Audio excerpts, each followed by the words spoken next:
Halo semuanya, selamat datang di channel Suasana Malam. Kali ini saya akan membacakan sebuah cerita yang berjudul Truth or Dare.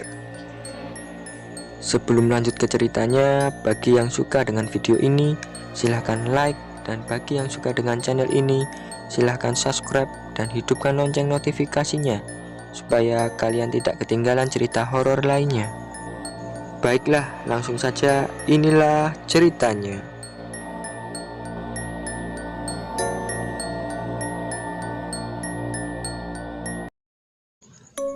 Cerita ini terjadi padaku di tahun 2013, ketika umurku masih 19 tahun. Ketika aku dan teman-temanku berlibur ke Bali, kita pergi ke sebuah tempat dan menyewa sebuah villa. Villa yang kita cari terdapat kolam renang, dapur, dan 2 kamar tidur. Hari pertama aku tiba, villa yang mau kami sewa ternyata sudah terisi dengan orang lain yang masih akan extend di sana sampai 3 hari. Jadi dengan si manajer orang asing itu, kami disuruh menunggu. Setelah menunggu sekitar 20 menit kemudian, kita ditawarkan ke villa lain. Akhirnya kita mau pindah ke villa itu karena lebih besar dari yang kami pesan awal dengan harga yang sama. Dari awal kita datang, aku sering banget bilang ke teman-teman aku, yuk main truth or dare. Kalau dapet dare, yang kalah harus ke gazebo atas 10 menit sendirian, matiin lampu, dan kita bisa lihat dari lantai bawah. Kalau sudah nggak kuat, silahkan lambaikan tangan ke kamera baru dijemput.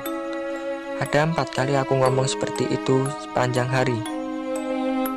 Singkat cerita, waktu pulang dari jalan-jalan sekitar jam 11 malam, temanku tiba-tiba bilang, "Gila, ada cicak gede banget kayak iguana."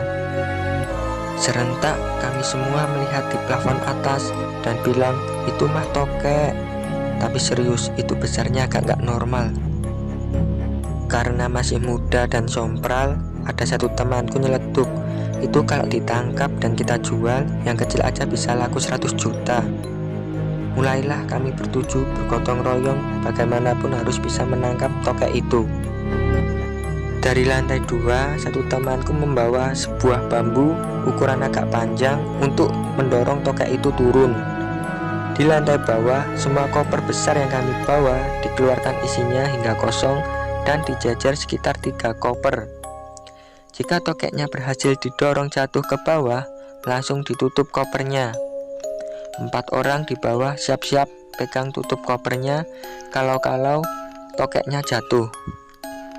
Setelah hampir 1 jam kita mencoba, ternyata sangat sulit karena tokek itu tidak mau lepas dan tidak mau jatuh. Karena sudah kecapean dan tidak dapat, kita memutuskan buat istirahat.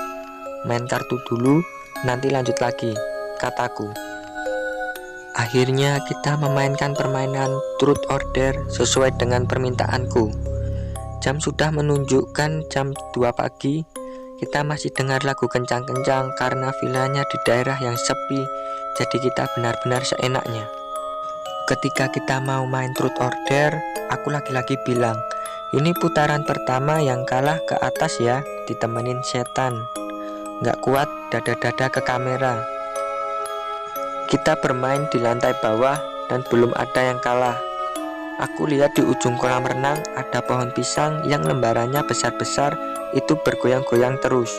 Kupikir itu lembaran daun pisang.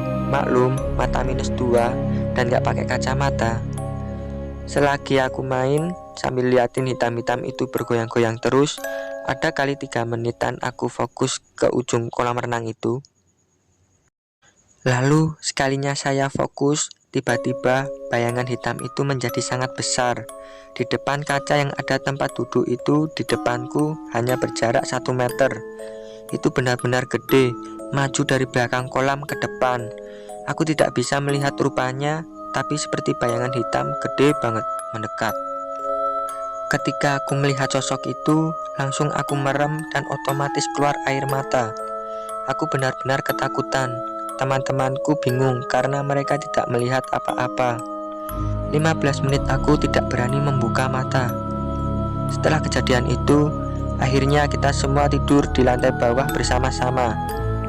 Paginya aku tanya dengan orang-orang sekitar, ternyata makhluk yang aku lihat semalam itu adalah genderuwo.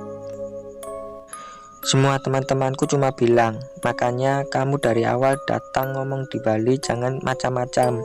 Plus kita rebutan tokek pula. Konon katanya kalau ada tokek berarti ada penunggunya.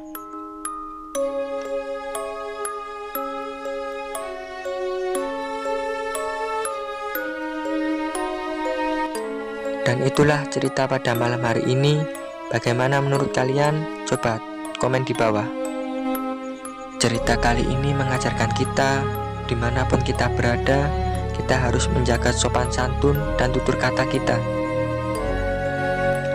Dan jika kalian punya cerita atau pengalaman horor, bisa kirim ke email Suasana Malam. Baiklah, sampai jumpa di cerita horor selanjutnya.